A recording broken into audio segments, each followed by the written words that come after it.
France Maghreb 2.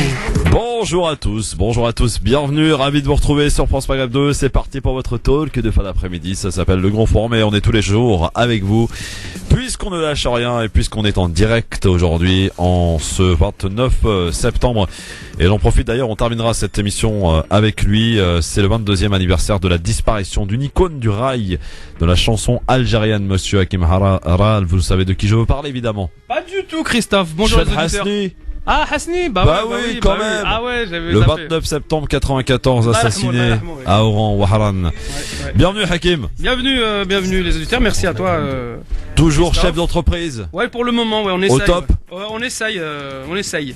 Alors nous allons faire connaissance dans cette équipe qui s'affine, qui s'agrandit et je suis d'ailleurs assez fier d'avoir quasi la parité dans cette équipe, mon cher Ça se Hakim. féminise, hein, effectivement. Ah, c'est bien, les femmes prennent le pouvoir, attention. Non, attention. même pas, faut pas déconner non plus. Laisse-moi Christophe. On va accueillir Aude Fa. Bonjour Aude. Hop, je t'allume le micro, c'est mieux. Bonjour Aude. Salam alaikum. Bienvenue Aude. Alors tu Merci. es présidente de l'association Ouma Bio. C'est ça. C'est quoi l'association Ouma Bio? Présente-nous un peu. C'est une association que j'ai créée pour sensibiliser les gens à consommer mieux, voilà, prendre soin d'eux. À consommer mieux. Ouais. D'accord. Bon, très bien. Écoute, bienvenue à toi Aude. Merci beaucoup. Tu vas rejoindre cette grande équipe du Grand Forum, la team du Grand Forum qui s'agrandit de petit à petit. Bienvenue Aude. Alors, tout à l'heure, après 18h, on parlera de foot, évidemment, le fabuleux résultat du Paris Saint-Germain, qui est la seule équipe, du championnat de France à aller remporter son match en Ligue des Champions cette semaine, en tout cas, et avec brio. Et nous parlerons de la télé avec un reportage à ne pas louper, messieurs dames, ce soir. Le fameux reportage sur l'affaire Big Malion, c'est ce soir, c'est dans le cadre d'Envoyé spécial sur France 2. Ah, il faut pas louper. Et puis nous parlerons avec Amar, justement, tiens, ça risque de t'intéresser Aude. Vous savez que les épluchures, on a tendance à les jeter à la poubelle. Eh bien lui, il propose de les réutiliser pour faire des bons petits plats.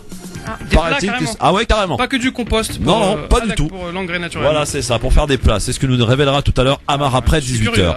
Oui. Le j'aime ou j'aime pas tout à l'heure un peu bien concernant le fil d'actualité sur les réseaux sociaux, Facebook, Twitter, j'ai une série d'informations et Aude et notre ami Hakim nous diront s'ils aiment, ils aiment pas ou alors ils s'en foutent complètement. Réponse tout à l'heure. Les coups de cœur, on va commencer par Aude. Alors, quel sera ton coup de cœur, ton premier coup de cœur? Alors pour mon premier coup de cœur, je vais parler de l'islam, enfin surtout de ce que pour moi ça représente. Très bien. Hakim. Alors moi le coup de cœur il va aller à un psychologue, un écrivain et un conteur congolais, Pi Tsingbanda. Voilà. Très bien. Bon, on a hâte de découvrir tout à l'heure. Je précise qu'on recevra deux invités aujourd'hui. Samia Roseman qui a été dans le reportage, enfin dans le comment on pourrait appeler ça? La caricature grossière, Voilà. réac. Puisque tu parles de caricature, tu sais que ça a été Oui. fort bien caricaturé par Siam Asbag et Wied sur sur les réseaux sociaux et sur YouTube. Ouais, comment? Ils ont remixé l'émission à leur manière. C'était pas mal. Il paraît que ça a bien buzzé cette histoire. Je suis curieux de voir ça. Ouais. En tout cas, on recevra tout à l'heure Samia Roseman qui nous expliquera pourquoi, selon elle, elle a été piégée. Elle s'est sentie piégée. C'est le message qu'elle a affiché sur sa page Facebook. On lui posera la question pourquoi s'est-elle sentie piégée lors de son passage dans l'émission. Elle est intervenue. Pour rien vous cacher, je l'ai pas vu. Hakim, tu l'as vu? Je l'ai vu, je peux dire que même tous les musulmans de France, on est piégés par ce genre de discours grossier, amalgamant, et je trouve que ce de la Villardière est un terroriste. De la pensée. De la pensée, bien sûr. Bah évidemment, attention. Et puis on recevra aussi Khala, du côté de Marseille, puisqu'une série d'un collectif d'associations organise un grand rassemblement pour dénoncer toute l'hystérie qu'il y a eu autour du burkini cet été. Alors Khala nous expliquera que ça se passera sur le Vieux-Port. Ça se passera samedi à 15h et toutes les femmes sont invitées à venir voilées, non voilées, en burkini, enfin ce qu'elles veulent. Voilà, pour dénoncer finalement et pour obtenir cette fameuse liberté que tout le monde réclame. Et puis dans les avis tranchés aujourd'hui, quel sera l'avis tranché de Aude aujourd'hui? Moi je vais parler de Bayer et Monsanto. Ouf. Ouh là là, ah oui. D'accord. T'es sûr là, ouais? Ouais. T'es sûr là, il tu peux changer hein? Non. Bon, d'accord. Hakim. Alors moi c'était un élément de réponse, je vais essayer de parler du pillage constant de l'Afrique comme élément de réponse à la manière dont sont traités les Français issus de la colonisation. Sujet aussi extrêmement complexe. Important pour les auditeurs de France Maghreb. Important, effectivement. Et puis dans l'actualité, évidemment, nous parlerons de Laurent Wauquiez, qui a une proposition. Il n'en est pas à sa première ni à sa dernière, je pense. Il propose en effet que soit communiqué aux maires des villes les fameux fichiers S, ce à quoi les gouvernements pour l'instant se refusent. Parce que les maires. Les maires. Le premier magistrat d'une ville, il doit traiter les. Alors il voudrait avoir la liste des fiches S pour pouvoir ensuite demander leur exclusion comme certains d'entre eux, des maires. Le maire. Et la police dans ce cas. Ah bah oui, non mais voilà, on écoutera exactement ce qu'a dit Laurent Wauquiez à l'Assemblée nationale hier. Ah non mais ça va très très loin, ça va même jusque pourquoi pas interdire l'accès des fichiers S des parents d'élèves par exemple. Alors tu sais qu'on peut être fichier S sans le savoir.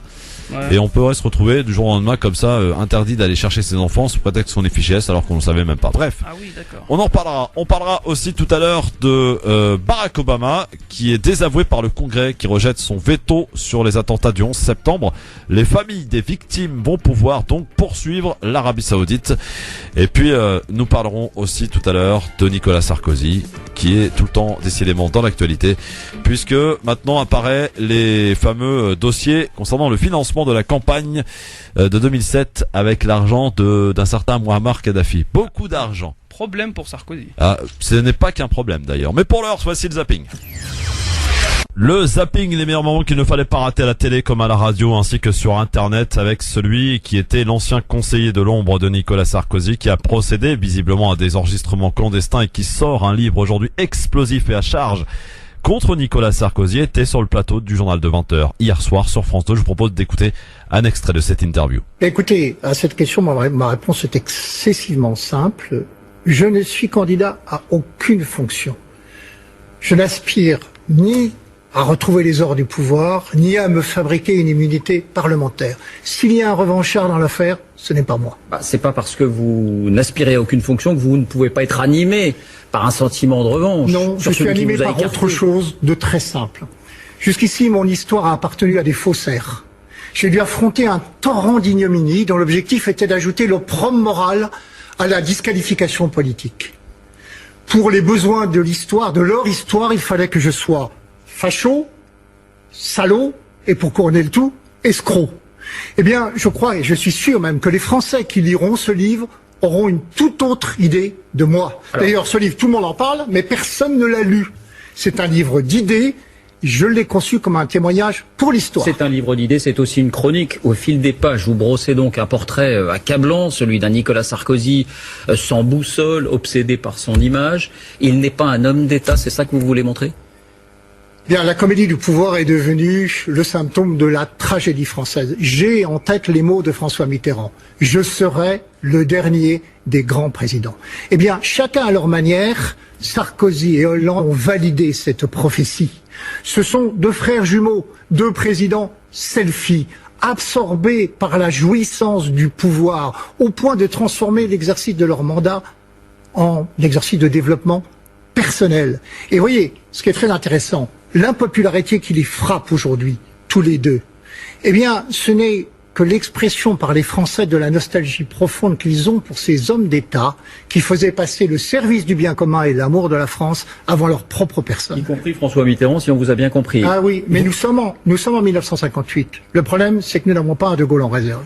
Alors, vous rapportez en particulier, on l'a entendu, Guillaume Darel rappeler, que Nicolas Sarkozy, alors ministre de l'Intérieur, aurait délibérément laissé se dérouler des affrontements, des agressions pour affaiblir Dominique de Villepin, pour se donner le bon rôle, bref, par calcul politique.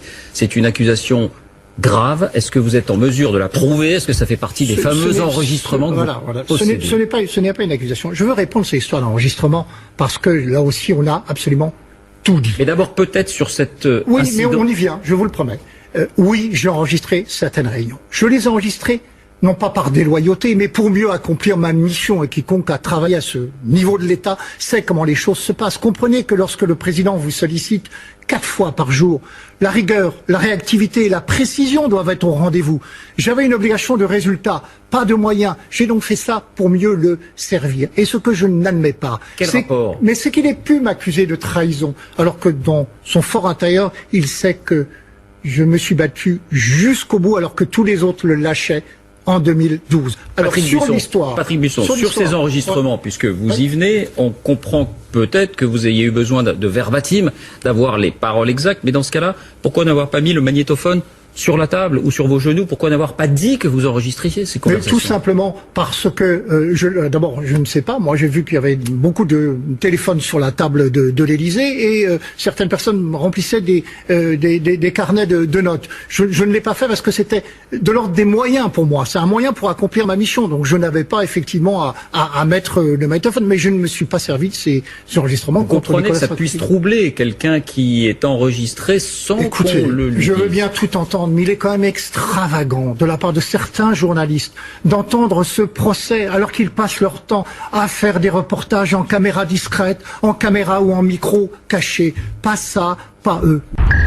Voilà, Patrick Buisson, on va réécouter la suite du zapping, mais je pensais qu'il était intéressant quand même d'écouter un long morceau de cet entretien qui est donc intervenu hier soir dans le journal de France 2. Patrick Buisson, donc, qui sort ce livre aujourd'hui, qui est un livre à charge contre Nicolas Sarkozy. On y apprend notamment qu'il aurait orchestré en tout cas des manifestations pour déstabiliser De Villepin à l'époque. Des mots pas très tendres à l'encontre de Chirac, de Villepin, de Fillon, enfin. Tout ça, ce sont là des faits qui rapportent Patrick Buisson. Comment peut-on analyser ça d'un homme qui a été proche de Nicolas Sarkozy finalement? Est-ce que c'est une revanche, Hakim? Tu crois, toi, la revanche de Patrick Buisson? C'est toujours étonnant pour des citoyens que nous sommes de découvrir qu'à l'intérieur d'une famille politique, ils puissent se tirer à boulet rouge comme ça, alors que après avoir travaillé ensemble, vécu ensemble, conseillé, être dans les bureaux. C'était le conseiller de l'ombre de Nicolas Sarkozy. Être dans les salons, il l'appelait, comme il l'a dit, jusqu'à 4 fois par jour. Ouais. C'est toujours étonnant de voir que de la part de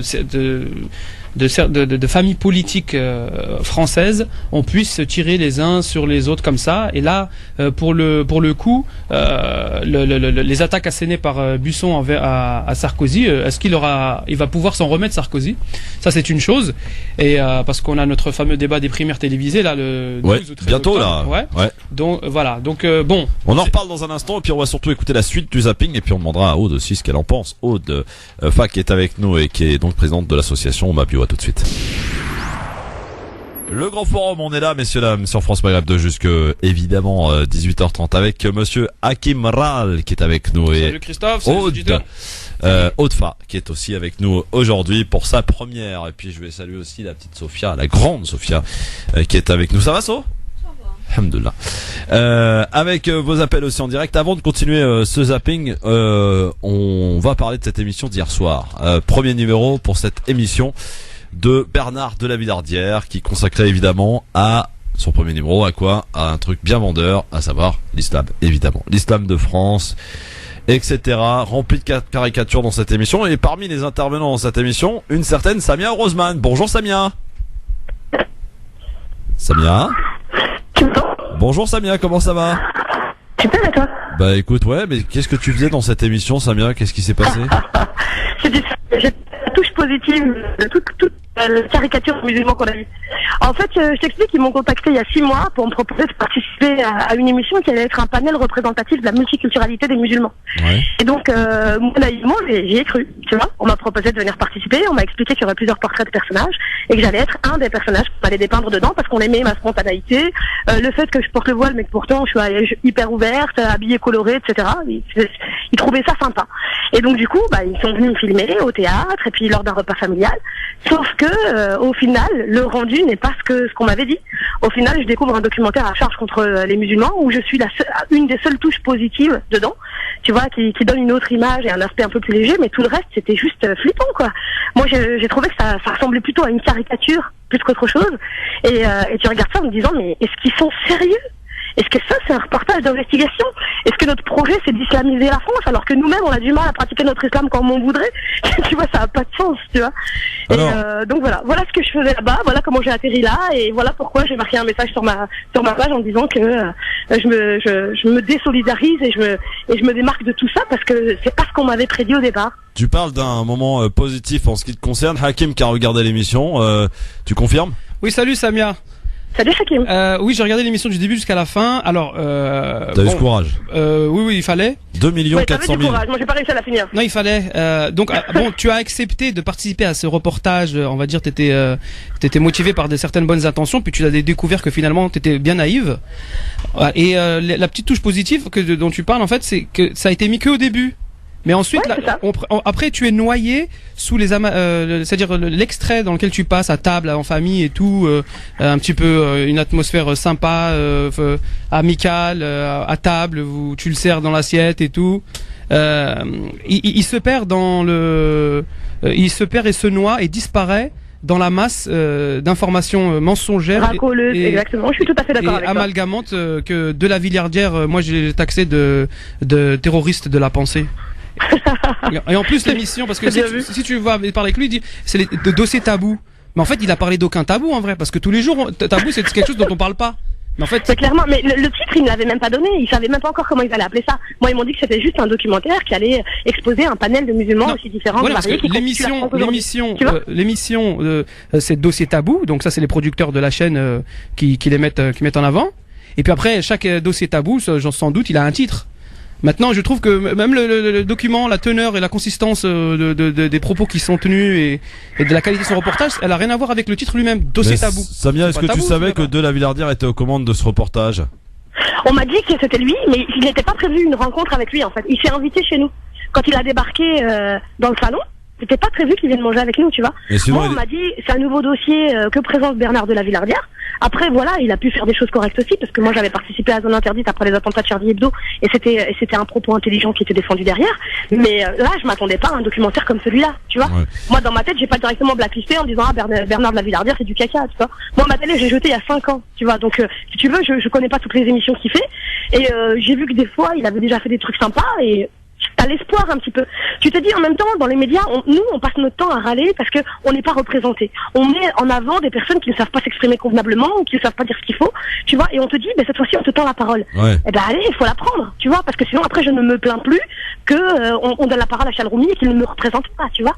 Donc à partir du moment où on me tourne le micro et qu'on me propose de venir défendre mon propos, je le fais. Mais... Et sauf que je pensais pas que ça allait finir dans un truc mais rempli de clichés, plein d'amalgames, enfin pour moi c'est du racolage quoi. Si on avait voulu financer un documentaire pour soutenir le FN, on n'aurait pas fait différemment. Alors, Christophe, en fait, oui. Je pense à un truc que Samuel dit, on m'a tendu le micro et j'en ai profité pour parler. Mais en fait, il faut pas attendre que quelqu'un te donne la parole, Samuel. Il faut que tu sois actrice toi-même en vrai. Mon ami, tu crois que j'étais attendu ou bien? Je suis comédienne, ça fait des années déjà que je parle. Mais la comédienne, elle est bien naïve, hein? Mais de toute façon, c'est pas la première fois que je passe à la télévision et c'est pas la première fois que je m'exprime. Toutes les fois où on m'a donné l'occasion de m'exprimer, je l'ai fait. Et toutes les fois où moi j'ai pu le faire de moi-même, je l'ai fait aussi. Bon, en gros, tu t'es fait avoir. Mais je suis pas directrice d'une chaîne télé, moi. Je n'ai pas de média à mon actif. Oui, tu comprends ce que je veux dire? Quand j'explique qu'on m'a tendu le micro, c'est ce qui s'est passé. On m'a tendu le micro sur France Maghreb, je suis sur France Maghreb tous les mardis. Tu vois? Tous les mercredis. Tous les mercredis. Et donc voilà, les opportunités que tu as de t'exprimer et de te faire entendre par un plus grand nombre, tu les saisis. Bon. Et donc moi là, c'était vraiment cet objectif-là. Je cherchais pas ni à faire du buzz ni de la promotion parce que c'est pas dans un documentaire comme celui-là que tu vas aller faire de la promo de ton spectacle. Faut être logique à un moment donné, tu vois. Mais on vient te chercher en disant on est en train de décrire plusieurs facettes de la communauté musulmane et on veut faire un portrait de toi. Je te dis vas-y, je vais répondre et je vais expliquer moi ma manière de vivre ma foi et mon islam, tu vois. Bon, il a bien mangé sinon Bernard De La Villardière, il mange bien, proprement. Bien sûr qu'il a bien mangé, c'est moi qui mangeais pas proprement. Ouais. Merci Sabia et puis écoute, à bientôt puis fais gaffe à la prochaine fois. T'en prie, ouais, t'inquiète. Écoute, attends, bouge pas. Pour un bien. Moi je pense que toutes les choses qui t'arrivent dans la vie, il y a une raison derrière. Sabia. Et donc c'est pas pour rien, on apprend de tout, c'est pas grave. La touche féminine de cette émission apportée par Aude Fa qui est la présidente de l'association Ouma Bio a une question à te poser Aude, on t'écoute. Je t'écoute. Salam alaikum Samia.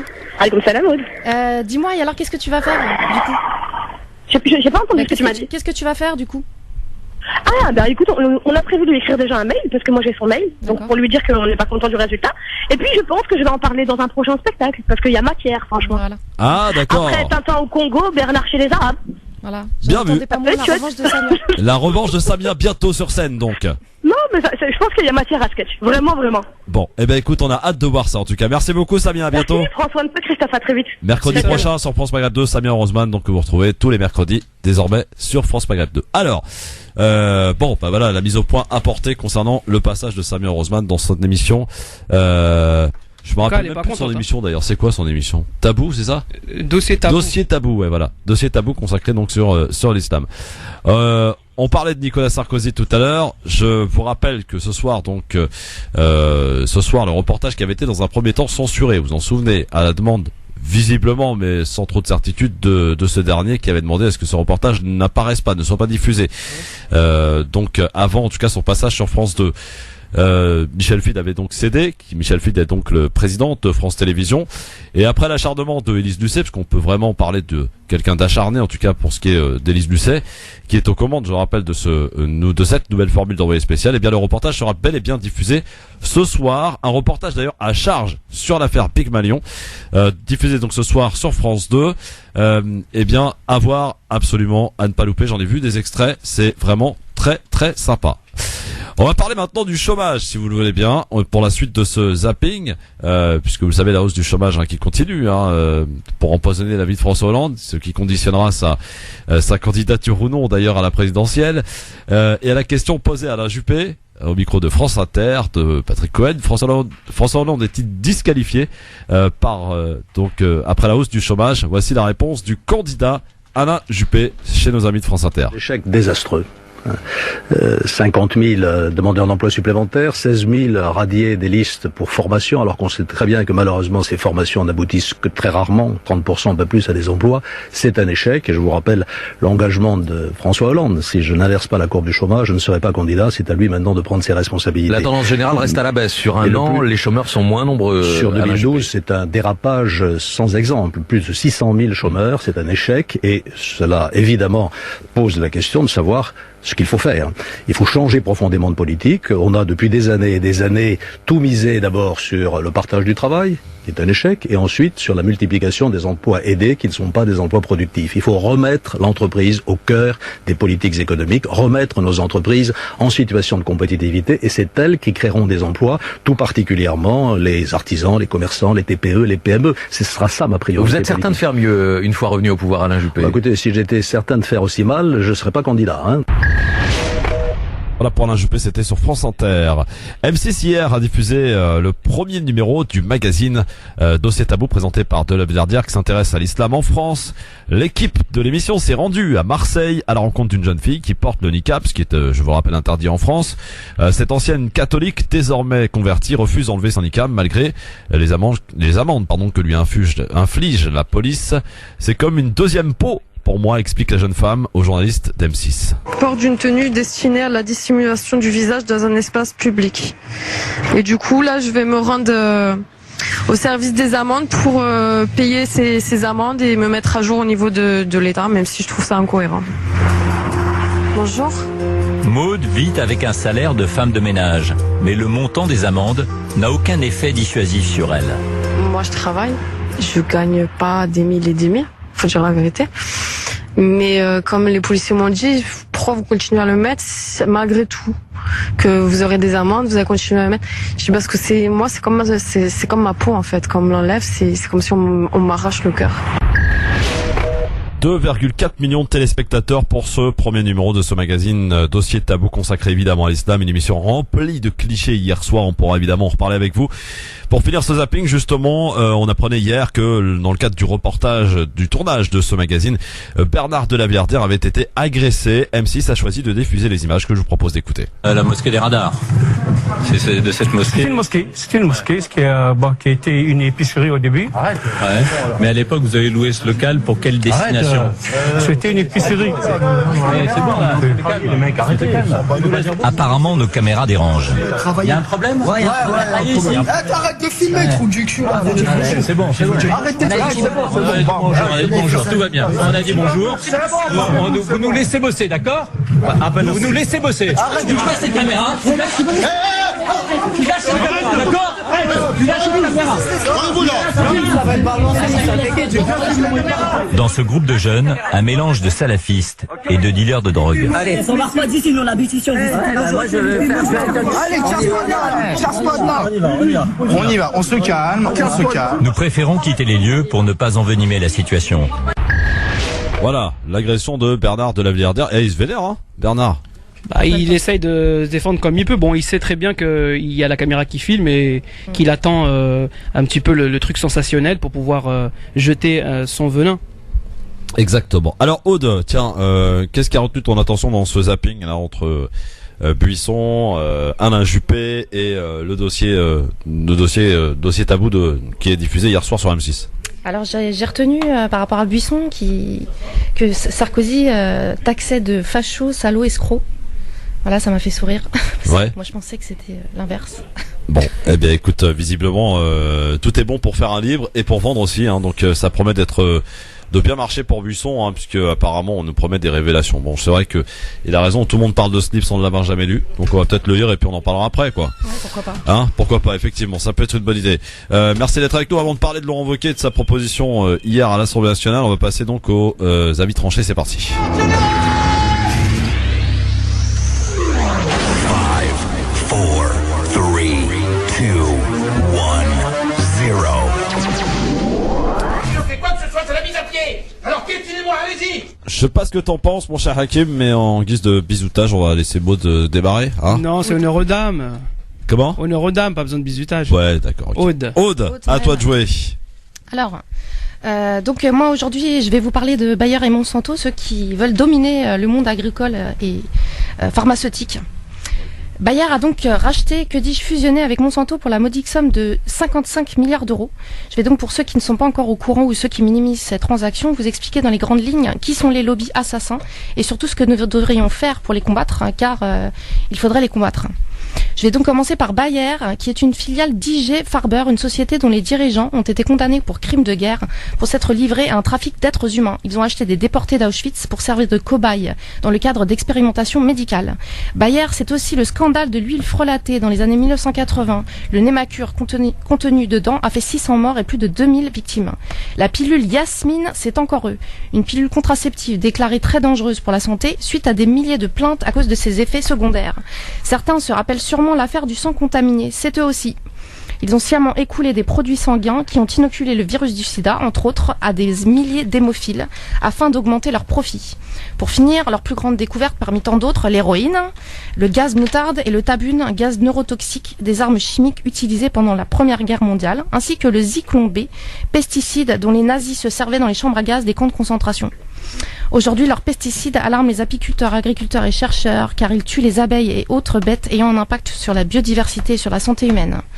Quant à Monsanto, société née en 1901, elle a aussi à son actif d'énormes scandales. D'après la Seconde Guerre mondiale, ils ont été à l'origine de 2 gros désastres chimiques. L'explosion d'usines de plastique, l'une qui fit plus de 500 morts au Texas et l'autre en Virginie, plus de 200 ouvriers furent touchés par des troubles sévères de la peau.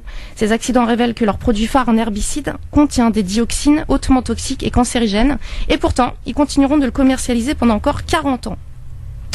Monsanto a contaminé plus de 3600 habitants en Alabama en déversant pendant près de 40 ans des milliers de tonnes de déchets contaminés au PCB, produit utilisé dans les transformateurs, dans un ruisseau et une décharge à ciel ouvert au cœur du quartier noir de la ville. L'agent orange, un herbicide, sera déversé par l'aviation américaine au-dessus des forêts vietnamiennes pendant la guerre. Les conséquences se font encore sentir aujourd'hui, avec de nombreux cancers et malformations de naissance. Le fameux Roundup, herbicide le plus vendu au monde, est responsable de malformations diverses et fétales, ainsi que plusieurs autres affections. L'hormone de croissance Posilac, qui a pour but d'augmenter la lactation des vaches, entraîne des infections des mamelles, ce qui force les éleveurs à traiter leurs vaches avec des antibiotiques, dont on retrouve ensuite la trace dans le lait que tout le monde boit. Monsanto a été l'un des principaux producteurs de l'aspartame dans les années 1980-90, dont des études récentes ont mis en évidence qu'elle est la cause, entre autres, d'un risque accru de naissance prématurée. Les scandales des OGM, c'est eux aussi le blé, le soja, le colza, le maïs, le coton. Il faut savoir que Monsanto produit actuellement 90% des OGM de la planète. Et pour finir, la crise appelée génocide OGM en Inde, c'est 250 000 agriculteurs qui se suicident chaque année à cause de l'offensive brutale de Monsanto qui utilise ce pays comme champ d'essai pour leurs OGM. La fusion donc de ces 2 groupes a pour objectif, dixit leurs dirigeants, une chance qui n'arrive qu'une seule fois dans la vie, dominer le marché agricole mondial. Profit, profit, profit. Et il y a donc nous. Nous qui avons le choix, la possibilité de combattre ces lobbies qui polluent la planète, nos sols, les eaux, l'air et nous tuent à petit feu sans scrupule. On peut agir en tant que conso-acteur en boycottant par exemple sur les produits Monsanto. Alors pour arrêter d'enrichir ces assassins, parce qu'en fait quand on consomme ces produits, évidemment on enrichit ces lobbies. Je vous donne une petite liste de ces géants américains de l'industrie agroalimentaire qui sont les partenaires de Monsanto. McDo, Coca-Cola, Pepsi-Cola, Minute Maid, Schweppes, Nescafé, Nestlé, Nutella, L'Oréal, Kellogg's, Häagen-Dazs, Carambar, Malabar, Hollywood, Heinz, Pampers, Always, Kip, Febreze, et j'en passe, la liste est encore très longue. Le plus simple, donc, il y a des solutions, acheter local, artisanal, chez les agriculteurs, les épiceries bio, Biocoop, les AMAP, des tas de structures, d'associations et d'entreprises ont été mises en place, qui n'attendent que nous pour rejoindre le combat contre ces lobbies. Mon cher Hakim. Ah faut le digérer tout ça. Oui, donc ça fait ce qui fait peur. Ça avait fait je crois que vous avez fait un sujet dans une des émissions de Cache Investigation de Élise Lucet d'ailleurs. C'est ça. Ouais. Ouais. Qui avait été aussi très tranchante là-dessus. Hein. Mais c'est énorme quand même, hein. C'est des gens qui contrôlent notre alimentation et qui vont aussi contrôler, du fait qu'ils contrôlent notre alimentation, ils vont nous rendre malades. Et il y a Bayer par-dessus qui, eux, s'occupent des médicaments et soignent ça par-dessus en nous rendant aussi malades, puisqu'évidemment les médicaments rendent malades. J'avais lu moi une phrase du PDG de Bayer, je crois, si je dis pas de bêtises. Il avait dit que, donc lui, je cite, on gagne beaucoup d'argent avec les malades parce qu'on leur vend des médicaments. Exactement. Et donc c'est un gros marché, on gagne bien notre vie, mais on a un plus gros marché, c'est les gens en bonne santé. Alors quand j'entends qu'ils rachètent Monsanto, donc géant de l'agroalimentaire, semencier et producteur de pesticides, je me dis tiens, il veut vendre plus de médicaments, peut-être. Ah c'est sûr même. Tu vois, ça fait flipper quand même parce que il y a un monopole comme ça et une alliance un petit peu quelque part contre nature entre ce qui est censé nous mettre en bonne santé, c'est-à-dire l'alimentation, et un géant du pharmaceutique. C'est-à-dire lui, son intérêt ultime, c'est qu'il y ait des malades pour vendre ses médicaments. Donc ça fait flipper quand même. Et c'est vrai qu'on ne s'intéresse pas forcément à ce genre de sujet, pourtant il est ô combien important.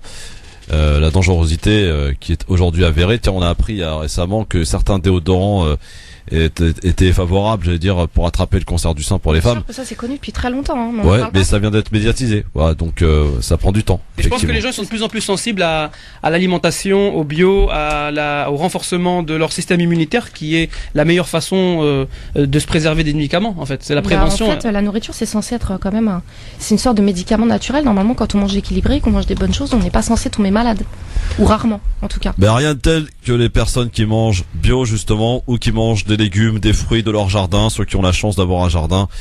Franchement, tu peux voir aujourd'hui, certaines personnes, moi j'en connais autour de moi, mes grands-parents ont toujours mangé bio toute leur vie. Mon grand-père a 90 ans, ils vivent d'ailleurs très bien encore aujourd'hui. Donc, alhamdoulilah, on va dire. Alors, mon cher Hakim, on va y aller. Avec toi, on va parler de toute autre chose. Alors moi, c'est autre chose. Je voulais parler de mon avis tranché. C'est un élément de réflexion. C'est-à-dire le pillage constant de l'Afrique peut-il nous aider à comprendre comment, en tant que franco-maghrébin, citoyen français d'origine maghrébine et issu de la colonisation, comment nous sommes considérés. Et donc j'ai repris le texte d'un talk d'une dame qui est exceptionnelle, je l'ai découvert. Elle s'appelle Malance Bart-Williams. C'était un talk à Berlin en 2015. Et si vous voulez bien m'écouter, je vais la citer dans ses propos, dans son passage. Je vous les guillemets. Elle dit: une chose m'épate continuellement, bien que j'ai étudié la finance et l'économie dans les meilleures universités du monde. Cette question qui m'intrigue est: pourquoi 5000 unités de notre monnaie, c'est de la monnaie africaine, valent une unité de la vôtre, de la monnaie occidentale, alors que nous possédons les réserves effectives d'or? Il est évident que ce n'est pas l'Occident qui aide l'Afrique, mais plutôt l'inverse, c'est l'Afrique qui aide l'Occident. L'Occident dépend de l'Afrique, et par tous ses aspects, et par tous les aspects possibles, étant donné qu'en Occident, les ressources alternatives sont rares. Ainsi découle une seconde question. Comment l'Occident s'assure-t-il de cette aide gratuite, cet accès gratuit aux ressources naturelles se perpétue? Réponse: en déstabilisant constamment les nations d'Afrique et leur système de fonctionnement. Et tout ceci grâce notamment à l'appui d'immenses campagnes de relations publiques, laissant croire au monde entier que l'Afrique est pauvre et mourante, et qu'elle ne survit que grâce à la charité occidentale. Bravo vous autres UNICEF, Croix-Rouge, Médecins sans frontières, Oxfam, Live Aid et toutes les autres organisations qui dépensent des millions d'euros pour des campagnes de publicité qui ne sont que porno de charité. Pour que cette image de l'Afrique se perpétue mondialement, ces campagnes de pub payées par des gens innocents pensant aider à travers leurs dons d'autres nations en difficulté. Ainsi, on peut dire, tandis qu'une main donne sous les flashs lumineux des appareils photo, l'autre dans l'ombre pille l'Afrique. Les spécialistes savent bien que la monnaie papier ne vaut rien. Le dollar, l'euro, et que l'euro ne reflète qu'une très large partie de l'intellect et de la technologie allemande et française, et peut-être des pâtes à l'italienne et le café. Troisième question que se pose Malance: comment peut-on s'attendre à des dons de la part de nations qui possèdent si peu? Oh, c'est super gentil de votre part, nous apporter les crayons de couleur en échange de notre or et de nos diamants. La proposition de Malance, elle est la suivante. Au lieu de ce cinéma organisé autour d'un pillage constant des ressources naturelles des pays d'Afrique, vous feriez mieux de venir les mains vides avec intégrité et honneur. À partir de là, je voudrais partager notre richesse avec vous et vous inviter à faire pareil. Partagez votre richesse avec nous. Mais malheureusement, l'idée qu'une Afrique équilibrée et combative ne disperserait pas ses ressources aussi facilement et aussi abondamment que maintenant. Logique, non? Bien évidemment, l'Afrique à ce moment-là vendrait ses ressources au prix du marché, ce qui en retour déstabiliserait et affaiblirait les économies occidentales bâties sur les systèmes postcoloniaux du pillage à volonté. En 2014, le FMI rapportait que 6 des 10 économies les plus florissantes étaient en Afrique, selon la croissance de leur PIB. Pour exemple de la richesse gigantesque de l'Afrique et de son pillage, qui perdure, prenons l'exemple de la France. Le Trésor public français reçoit par exemple environ 500 milliards d'euros chaque année en avoir de réserves de change issues de pays de l'Afrique, le tout basé sur une dette coloniale qu'elle est forcée de payer. En l'an 2000, le président français Jacques Chirac a déclaré lors d'une interview: il faut être honnête et reconnaître qu'une grande partie de l'argent de nos banques en France est précisément issue de l'exploitation du continent africain. En 2008, il a expliqué que sans l'Afrique, Jacques Chirac toujours, sans l'Afrique, la France serait reléguée au rang de puissance du tiers-monde. Voilà ce qui se passe dans le monde des humains. Le monde que nous avons engendré. Vous êtes-vous déjà demandé comment les choses se passent dans la nature? On aurait tendance à penser que la nature et l'évolution donnent vie et la survie à ceux qui sont le plus aptes. Or, dans la nature, toute espèce qui chasse, qui surchasse, qui surexploite les ressources dont elle dépend pour se nourrir, se voit tôt ou tard éliminée par la sélection naturelle parce qu'elle perturbe l'équilibre. Fin de citation, mon cher Christophe. Merci Hakim. On Voilà. y va tout de suite en pub. On aura une petite réaction de Aude dans un instant. Puis on parle de Laurent Wauquiez à suivre.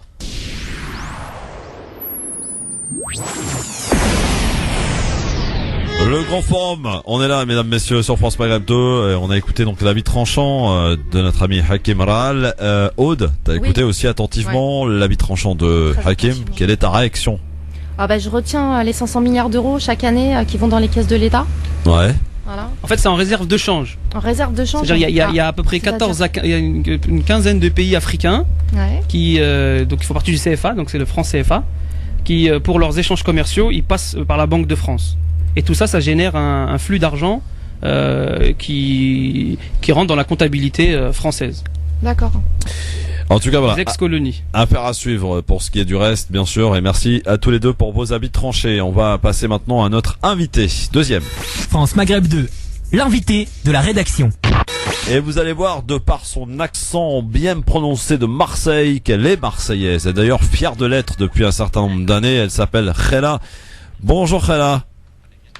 Bonjour Christophe, comment vas-tu? Eh ben écoute, ça va très très bien Khala, je suis heureux et ravi de vous accueillir une nouvelle fois pour parler d'une belle initiative, un collectif de femmes musulmanes non voilées ou voilées d'ailleurs, qui en ont assez de ce qui se passe aujourd'hui dans notre société, donc des femmes de tout horizon qui vous ont rejoint, des féministes, etc. Donc, et vous organisez ensemble, toutes ces femmes, donc un rassemblement ce samedi sur le Vieux-Port à 15h.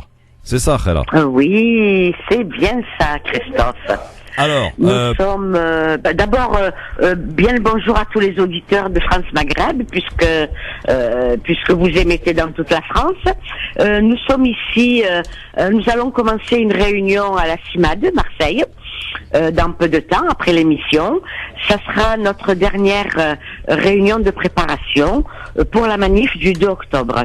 Alors oui, nous sommes un collectif de femmes principalement, mais il y a des hommes aussi qui nous rejoignent et qui soutiennent notre initiative. Oui. Ce collectif est né d'un désir de faire entendre la voix des femmes majoritaires mais silencieuses, parce qu'on ne nous entend pas assez souvent.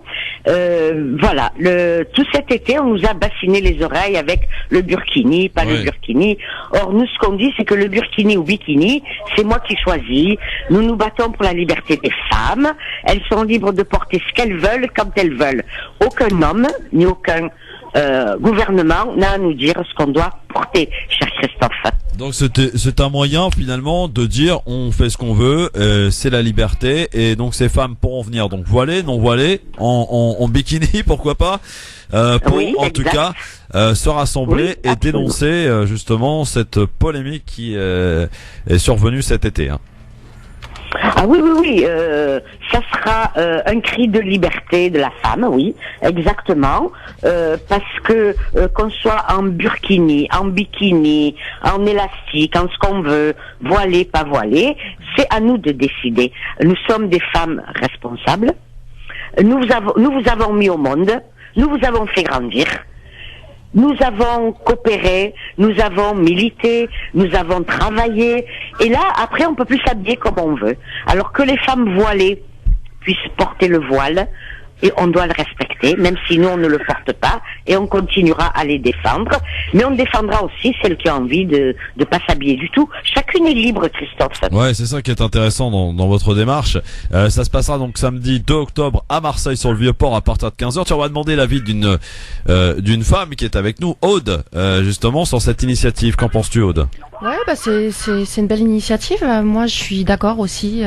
Je porte le voile, donc je comprends très bien qu'on puisse porter le burkini ou pas. Enfin, moi, ça me choque qu'on puisse nous dire ce qu'on doit porter ou ce qu'on doit pas porter. Ça, c'est à toi. C'est ouais. Voilà. Hakim, l'initiative elle est très bonne, Madame Khala, enchantée. Bonjour, salam alaikum. Merci pour ce rayon de soleil avec votre accent. Ça nous donne un rayon de soleil à Paris, là, dans les studios. En fait, la question que j'ai à poser, c'est est-ce que la liberté des femmes musulmanes qui choisissent de s'habiller comme elles le veulent, c'est-à-dire en l'occurrence avec un voile, est-ce que ou pas, est-ce que ce n'est pas un combat, voire le combat ultime du féminisme, des féministes françaises? Est-ce que c'est pas un combat sous l'étendard pour l'émancipation des femmes, en fait, finalement? C'est un combat des féministes. L'émancipation des femmes, c'est un long combat qui ne s'arrêtera pas demain. Par contre, je vais vous passer Béatrice qui va vous répondre sur la question du féminisme. Ah, très bien. Allez, bon, très bien. On accueille Béatrice alors, qui fait aussi partie du collectif de femmes donc qui organise ce rassemblement samedi à 15h pardon sur le Vieux-Port. Toutes ces femmes, et il va y en avoir un paquet. Voilées, non voilées, voilà, en bikini, en ce que vous voulez. Elles seront là en tout cas pour afficher leur liberté. Béatrice, bonsoir. Bonsoir. Bonsoir et bienvenue Béatrice. Alors, dites-nous, ma chère Béatrice, pour ce qui est de la question posée par Hakim, qui peut-être va nous la rappeler, parce que je sais pas si elle écoutait, Béatrice. Oui, Béatrice, bonjour. Oui. En fait, c'est ce que je me disais, c'est porter un foulard ou choisir de porter un foulard ou pas. Est-ce que ça ne relève pas tout simplement d'une liberté féminine? Et donc, ça fait partie du combat des féministes, c'est-à-dire françaises, quoi, de ce mouvement déjà. Pourquoi que française? Parce qu'on est en France, en fait, on est en France. Ah oui, oui. Donc c'est un combat féministe en fait. C'est le combat de toutes les femmes. Je ne sais pas si on peut dire que c'est un combat féministe. Une lutte. Ce qui est un combat féministe, c'est effectivement le fait de dire c'est les femmes qui doivent choisir. Voilà, c'est ça. C'est-à-dire que voilà, c'est ça. Et dans ce sens, ma réponse est oui, bien sûr. Voilà. Et ça concerne toutes les femmes qui se disent féministes, c'est qu'elles portent l'étiquette féministe ou qu'elles la portent pas. C'est voilée ou pas, musulmane ou pas. Notre groupe qui est très mélangé. Il y a des femmes voilées, des femmes pas voilées, des femmes en décolleté, des musulmanes, des pas musulmanes, des féministes françaises aussi, vous voyez, pas musulmanes, je veux dire. Enfin, c'est compliqué à dire comme ça parce que les autres sont françaises aussi. Hein. Voilà. Donc, c'est un mélange de femmes de plusieurs quartiers aussi, de Marseille, ce qui est assez rare parce que c'est rare que les femmes de différents milieux sociaux se rencontrent. Et là, ça se passe. Voilà.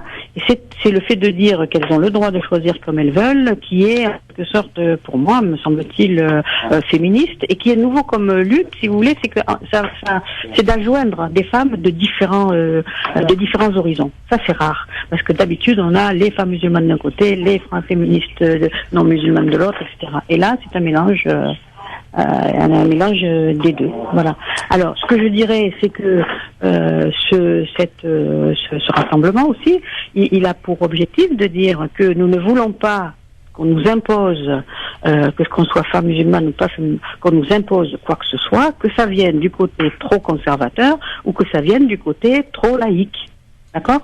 Oui. Trop républicain. Voilà ce que ça veut dire. Qu'il n'y ait pas une tendance qui impose à l'autre, quoi. C'est-à-dire, on veut se garder des deux extrêmes pour qu'au milieu, les femmes aient le droit de se parler, de combattre ensemble, de se respecter, de s'écouter, de s'entendre et de lutter ensemble. Voilà un petit peu l'objectif de tout ça. Eh bien, écoutez, une belle initiative. Donc, c'est samedi 2 octobre sur le Vieux-Port pour ce rassemblement. Vous allez, je l'espère, en tout cas, prendre le soleil. Et à 15h, effectivement. Voilà. Eh bien, merci beaucoup, Béatrice. Avec de quoi faire du bruit, si on veut, et des foulards de toutes les couleurs que l'on peut nouer exactement comme l'on veut. Voilà. Parfait. Bah, écoutez, c'est nickel. Hein. Ça nous vient. Bravo, ça nous va. Merci beaucoup, Béatrice, Réla et toute l'équipe, évidemment. Au revoir. À très très vite. Voilà pour ce rassemblement. Donc, ça va se passer, on le rappelle, donc à Marseille ce samedi. Alors, on va passer donc maintenant à Laurent Wauquiez. Laurent Wauquiez, pourquoi ? Parce que hier, il est intervenu à l'Assemblée nationale, comme il le fait d'ailleurs régulièrement, et il a posé une question qui a attiré un petit peu notre attention. Je vous propose d'écouter d'abord la question, puis on en parle juste après. Ça pose un certain problème, notamment à un ministre de l'Intérieur qui est Bernard Cazeneuve, qui pour l'instant refuse de répondre favorablement à la question de Laurent Wauquiez, mais au-delà de toutes ces hystéries autour de l'islam et des musulmans en ce moment auxquelles on assiste, en tout cas, voici donc Laurent Wauquiez qui prend la parole à l'Assemblée nationale hier. Notre pays est la principale cible du terrorisme islamiste. Et je ne doute pas que cette question puisse rassembler sur tous les bancs de l'hémicycle. Les événements dramatiques de Nice et de Saint-Étienne-du-Rouvray nous rappellent l'intensité terrible de la menace, mais aussi la volonté de nos ennemis de frapper des lieux symboliques. Nos établissements scolaires sont plus jamais des cibles. Rappelons-nous l'attentat de mars 2012 de Mohamed Merah. Les familles attendent de nous que tout soit fait pour protéger nos enfants. Nous devons garantir à nos compatriotes qu'aucun individu fiché S ne soit recruté dans nos établissements scolaires. Or, ce n'est aujourd'hui pas le cas. Les maires, présidents de départements ou de régions sont inquiets, car lors de l'embauche de personnel éducatif, ils n'ont aucune information sur des individus potentiellement dangereux, car il n'y a pas de partage d'informations. Votre ministre de l'Éducation a elle-même reconnu avoir suspendu une dizaine d'agents, dont des fichiers S, au sein du personnel éducatif. Est-ce que ce partage d'informations est possible ?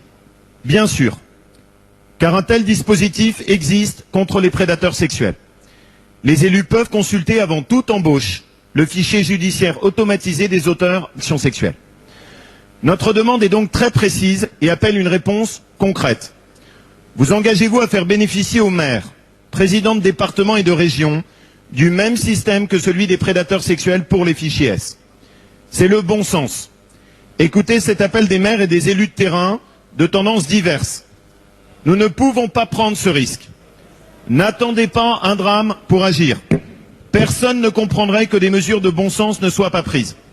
Monsieur le Premier ministre, c'est l'école de la République et ses enfants qui doivent être protégés. Et ce n'est pas après les drames qu'il faut agir, mais avant. Laurent Wauquiez hier à l'Assemblée nationale, donc Bernard Cazeneuve n'a pas répondu favorablement donc à ce que Laurent Wauquiez réclame, c'est-à-dire à ce que soit communiquée la liste des fichiers S. Alors ce qui est intéressant, c'est qu'il fait un parallèle avec les prédateurs sexuels et les fichiers S. Hakim, est-ce une bonne idée ou pas? Le raccourci il est vite fait parce que il faudra analyser les termes employés. C'est-à-dire un prédateur sexuel, c'est qu'il a avéré qu'il a commis des délits. C'est avéré ou il a été puni par la loi, un prédateur sexuel. Voilà, un fichier S. Qu'est-ce qu'un fichier S? C'est quelqu'un, de ce que j'ai compris, qui peut constituer une certaine surveillance, dangerosité pour la sécurité de l'État. Faits qui, voilà, mais en tout cas, ça ne condamne pas la personne. Mais voilà, donc le communiquer, c'est ça, c'est communiquer au maire la liste. Oui, et au président de région. Au président de région des personnes fichées S par le ministère de l'Intérieur, par les services du ministère de l'Intérieur. Afin qu'il en fasse quoi? Parce que c'est ça en fait et qui pourrait par exemple, comme le maire d'Évreux le propose, d'exclure de sa ville tous les fichiers S par exemple. Ça c'est une proposition. Donc ça veut dire qu'en fait il y a des citoyens français qui sont fichés S et qu'on marginalise encore plus, déjà qu'ils sont dans un, combien même ils constitueraient une menace avérée et effective pour la France, pour l'État, et donc ils sont marginalisés, on les marginalise encore plus. Au lieu d'aller, moi je suis plus pour récolter la parole, l'écoute et essayer de voir de discuter avec les gens en fait, parce que c'est des humains finalement, c'est pas des robots ou des animaux qu'on met dans des cages ou qu'on éteint comme ça, c'est des humains, il faut leur parler. Je sais que la parole, elle libère l'esprit et elle engendre de la connaissance et des choses positives. Mais il faut parler, c'est-à-dire. Ouais. Aude, qu'est-ce que t'en penses toi de cette proposition de Laurent Wauquiez, à savoir donc de transmettre la liste des fichiers S aux maires et aux présidents de région afin qu'ils puissent prendre leurs dispositions? Bon, alors déjà je trouve ça bizarre qu'il soit pas d'accord, Cazeneuve, étant donné sa politique. Sinon moi je pense que déjà faudrait déjà redéfinir ce que c'est fichier S. Parce que voilà, ça passe du militant écolo oui, tu fais bien de le dire, c'est vrai qu'il y a des militants écolos qui ont été fichés S. Aux fachos, comme il dit là, comment il a dit quand il a parlé de prédateurs sexuels. Ouais, prédateurs sexuels. Ouais, c'est pas oui. Ouais. Bon, je pense que c'est pour justifier qu'il a fait le parallèle, à mon avis. Donc je pense qu'il faudrait redéfinir déjà ce que c'est fichier S déjà pour commencer, parce que il y a plusieurs degrés, il le rappelait Yasser Louati. Ouais. Dans les fichiers S, il y a plusieurs degrés. Il y a déjà un classement qui est déjà établi. Ouais. Il y a plusieurs intensités. D'accord. Mais après c'est toujours les amalgames. Prédateur sexuel égale. Donc quel degré ils prennent en compte par rapport à ça pour justifier le fait qu'une mère n'ait pas le droit d'aller chercher son enfant ou un père, etc. quoi. Il essaye de Laurent Wauquiez là, il fait parler de lui, c'est sûr, mais il essaye un petit peu de provoquer une loi en fait. Il va aller vers des décisions, c'est ça. Qu'en pensez-vous? On pose aussi la question sur la page Facebook France Mag Hebdo, n'hésitez pas à y répondre. Voilà, on va accueillir Kamel qui est avec nous. Bonsoir Kamel. Il est où Kamel? Il est là Kamel. Non, il est plus là. Alors Monji de Marseille. Monji qui m'a fait d'ailleurs une bonne réflexion. On parlait effectivement de cette manifestation avec Rala il y a quelques instants qui aura lieu le 2 octobre. Le 2 octobre, je vous apprends rien, c'est pas samedi mais dimanche. Personne n'a relevé. Personne écoute dans cette émission. Bravo. C'est le 2 octobre, c'est dimanche et non pas samedi. Non mais bravo Monji, bravo. Donc c'est même les organisatrices n'ont même pas relevé. Lorsque j'ai parlé de samedi, c'est pour dire. Donc c'est dimanche 2 octobre, on est d'accord, 15h. Quoi, on me fait confiance. Aveuglément. Ouais, c'est ça. C'est le cas de le dire. Alors Wanji, qu'est-ce qui se passe? Voilà, bonjour à tous. Moi je voulais en fait, je suis très intéressé par la réflexion. Excusez-moi, c'est votre invité masculin, je sais pas si. Hakim, il s'appelle. Hakim, voilà. Hakim, oui. Enchanté Monji. Qu'on relève cette réflexion sur en fait, c'est qui soutient l'autre, c'est l'Afrique. Qui soutient le reste du monde ou c'est le monde qui soutient l'Afrique. En fait, l'Afrique, elle est riche par ses richesses et par sa population, elle est pauvre par ses dirigeants, qui sont 99% ou même 100% imposés de l'extérieur. Et en fait, il n'y a qu'à voir, par exemple, lorsque on suit les affaires de Libyen Malaki, on voit tous les dirigeants africains volent l'argent en Afrique pour les placer en Europe. Voilà, oui, mais c'est bien connu que ça fait le jeu de l'Occident, en fait. Exactement. Et moi, j'avais lu il y a un certain temps, je me rappelle plus le nom d'ailleurs, un économiste camerounais cette parole m'a marqué à jamais. Il a dit en fait la seule condition que la paix revienne dans ce monde, c'est que l'homme blanc, excusez-moi les termes qu'il a utilisés, hein, que l'homme blanc accepte de payer l'or auprès de l'or. Voilà. Accepte de payer. Pas besoin de dessin. Tu peux répéter? Il a dit que la condition sine qua non de la paix au monde, c'est quand l'homme blanc accepte de payer l'or au prix de l'or. L'or au prix de l'or, ouais. C'est-à-dire de payer l'or, d'acheter l'or prix, ouais. au prix de l'or, pas d'acheter l'or au prix du cuivre. Ce qu'ils font, et ce qu'ont fait les multinationales en Afrique, et plus particulièrement ce qui se passe au Gabon actuellement, ou ce qui s'est passé en Côte d'Ivoire, comment Sarkozy est intervenu pour mettre l'ex-président du FMI, M. Ouattara, au pouvoir, et de partout en Afrique, je veux dire, il y a voilà. Et surtout, ce qui est très intéressant dans votre réflexion, c'est la question du franc CFA. On se mobilise pas suffisamment. Je dis des fois des boutades, j'ai dit des fois, mes petits papas, quand je les vois souffrir en coiffant les cheveux, j'ai dit pas mieux comme ça, ça vous rappelle que vous êtes africain. Et en fait, mais y a les recherches des anthropologues, ils ont dit que le berceau de l'humanité, c'est l'Afrique, hein. Tout à fait. Et que l'homme blanc, il est africain là-bas. Il vient d'Afrique, il est noir. On n'a pas besoin je veux dire, ça tombe sur le sens, quoi. Je veux dire, les civilisations africaines sont très très anciennes. Et j'en profite pour citer. L'homme africain n'a jamais rentré dans l'histoire. J'en profite pour citer le nom. L'homme européen qui voulait sortir l'homme africain de l'histoire, plutôt. Voilà. Et c'est pour ça, moi, une dernière réflexion, en fait, j'ai rencontré un groupe de M. Mélenchon qui sont venus racoler dans les quartiers. J'ai discuté un peu longuement avec eux. Et parmi les questions que je me suis posées, c'est la question de l'islamophobie avérée de M. Mélenchon et sa position par rapport, par exemple, à l'affaire Babilou, qui a donné la loi sur le nounou, voilà. Et la deuxième réflexion, c'est l'indépendance, parce qu'il parle tout le temps d'indépendance énergétique de la France. Mais l'indépendance énergétique de la France, ça suppose quoi? Le maintien de la France-Afrique, parce que je pense pas que la France produit de l'uranium. Je dirais, il n'y a pas de mine d'uranium en France. Pas d'uranium, pas de pétrole. Si on continue dans cette chimère de parler d'indépendance énergétique de la France, l'indépendance énergétique de la France, ça suppose une industrie nucléaire. L'industrie nucléaire ne repose que sur l'uranium payé par Areva au Mali et au Niger, et de l'intervention française au Mali. La France n'est pas partie au Mali pour sauver Tombouctou, c'est pas vrai, on s'en fout complètement. La preuve, l'Aqsa il va tomber, tout le monde s'en fout. Voilà. Merci Monji, merci Monji, à bientôt Monji. Pour la petite précision à apporter, donc merci à toi. Alors on va passer à un autre sujet parce qu'il faut qu'on avance dans cette émission, ça avance évidemment. Elles ont suivi la possibilité faite par la constitution des deux chambres du Congrès, ont voté contre le veto que le président américain avait opposé à une loi permettant aux familles des victimes du 11 septembre de poursuivre l'Arabie Saoudite pour dommages et intérêts dans les avions qui ont percuté les tours du World Trade Center et du Patagone. 15 des 19 terroristes étaient saoudiens. Et depuis 15 ans, les associations militent pour obtenir la possibilité de porter le rôle de Riyad devant la justice. Par ce refus, donc, le Congrès a fait une grosse erreur, estime Barack Obama. Il s'exprimait d'ailleurs hier de Caroline du Nord. Je propose d'écouter l'intervention de Barack Obama. Si nous éliminons cette notion d'immunité pour tous les États, nos militaires déployés partout dans le monde peuvent se trouver confrontés à des lois identiques. Ma préoccupation n'a rien à voir avec l'Arabie Saoudite en particulier, ou ma sympathie pour les familles de victimes du 11 septembre. C'est simplement que je ne veux pas nous voir brusquement en but à des procès en réponse à toutes nos interventions dans le monde. C'est un précédent dangereux et c'est un exemple, car parfois nous devons faire des choix difficiles. Et dans ce cas, j'espérais que le Congrès fasse ce choix difficile. Je n'attendais pas grand-chose, car voter contre les familles de victimes du 11 septembre dans une année électorale, je ne suis pas surpris, c'est compliqué. Mais c'était ce qu'il aurait fallu faire. Barack Obama, donc, qui s'exprimait hier. La loi va donc poursuivre son cheminement législatif dans cette affaire par rapport au fait que Barack Obama avait mis donc son veto rejeté donc par le Congrès. Bonne ou mauvaise nouvelle? Est-ce que les Saoudiens qui vont pouvoir être poursuivis, en l'occurrence par les familles des victimes, c'est une bonne chose ou pas?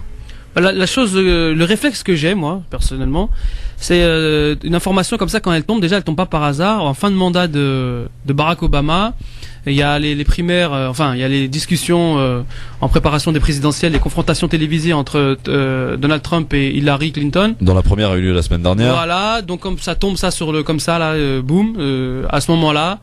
Je préfère même pas en parler en fait parce que. Aude, est-ce une bonne ou une mauvaise initiative? Tout le temps. Je sais pas trop, ça dépend de quel point de vue on se place. Je pense que les familles des victimes, à mon avis, sont ravis. Après, je sais pas trop.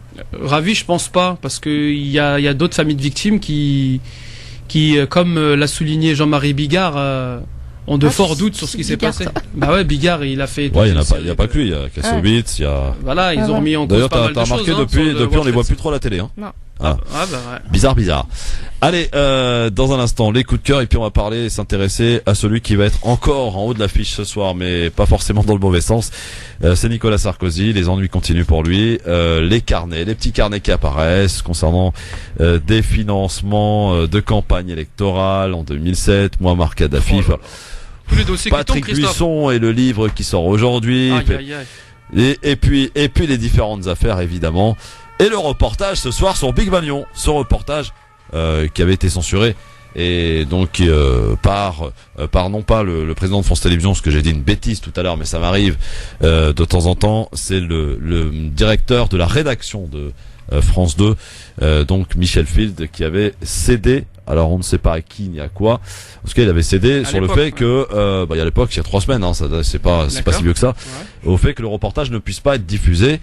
Mais Élise Lucet, qui est donc la nouvelle animatrice et journaliste en chef de ce nouveau magazine, nouvelle formule d'envoyé spécial, n'a rien lâché justement, et elle a tenu à ce que soit diffusé ce reportage, et elle a obtenu satisfaction après de nombreuses engueulades visiblement dans les couloirs de France Télévisions. Il sera effectivement diffusé dans son intégralité ce soir. Et il promet pas mal de révélations, notamment un homme qui va parler de Sarkozy. Alors c'est bizarre, Sarkozy ne se souvient plus de cet homme-là, alors qu'il affirme, lui, l'avoir vu au moins plus d'une 40aine de fois. C'est lui qui organisait tous ces meetings. Dire ça, donc c'est particulier. Affaire à suivre donc ce soir. On en reparle, nous, avec vous en direct. La chute sur de Sarkozy. Ah, je ne sais pas. À suivre.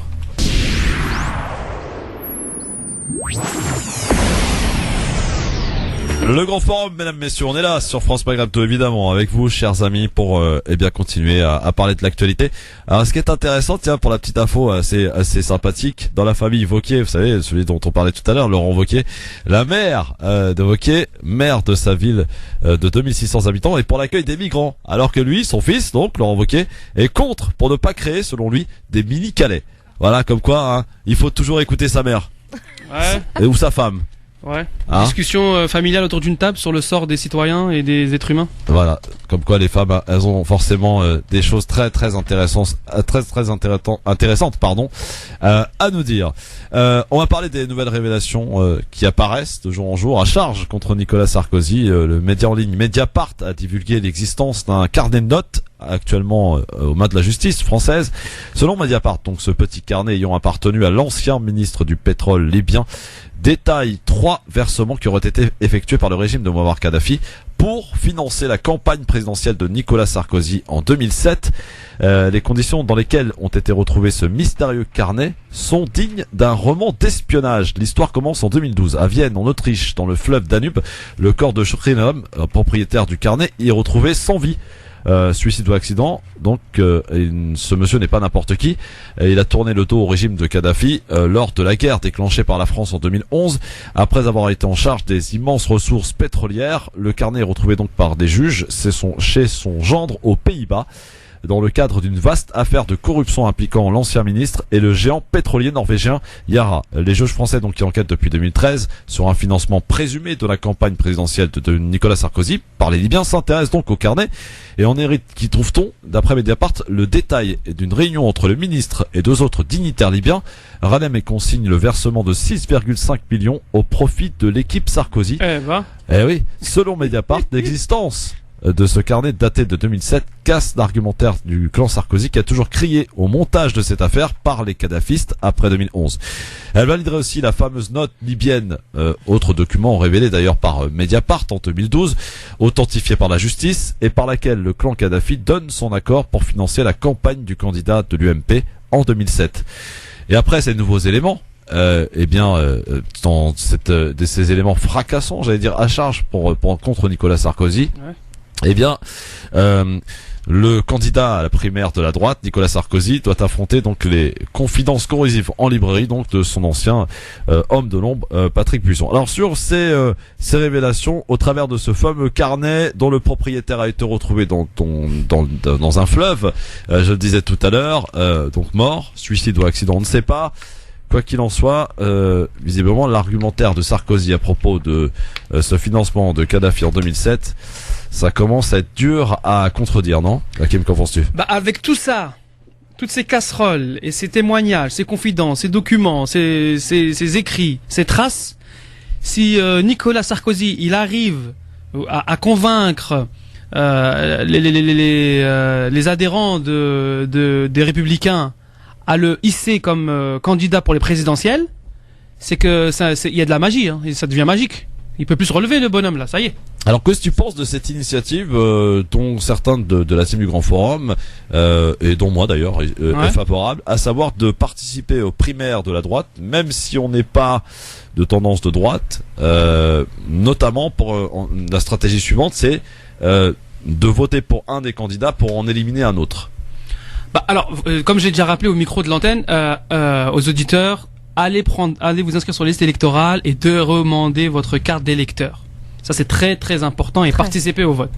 Ensuite, concernant directement ta question, Christophe, bien sûr, c'est une occasion formidable que de pouvoir, c'est-à-dire avant la montée sur le ring des candidats au présidentiel, pouvoir éliminer un tel, enfin une stratégie d'élimination en fait, c'est ça. C'est-à-dire voter peut-être pour le moins pire ou le meilleur pour même éliminer, si on n'est pas de droite, même si on ne partage pas grand-chose, en tout cas avec les idées de la droite. Voire pas du tout. Voire pas du tout, oui, exactement. Moi j'aime bien Villepin, Ouais, mais il n'y est pas dans le casting. Et il va venir tranquille, il se prépare. Ah, il a des infos. Il est dans le vestiaire. Ah ouais. Il fait des pompes là, il fait des abdos là. Il va arriver, Villepin, il va arriver. Donc la stratégie donc d'aller pourquoi pas participer à une élection dont on ne partage pas grand-chose ou pas du tout, comme disait Aude, pour éliminer un candidat, bon, pour faire simple, pour éliminer Sarkozy et choisir Alain Juppé, qui pour certains est le moins pire, pour d'autres personnes il est inconcevable, ni Juppé ni Sarkozy. Donc est-ce une stratégie qui peut se défendre? Bien sûr, parce que c'est des règles mathématiques. Ouais. On peut pas choisir. Enfin, on a l'occasion par cette ce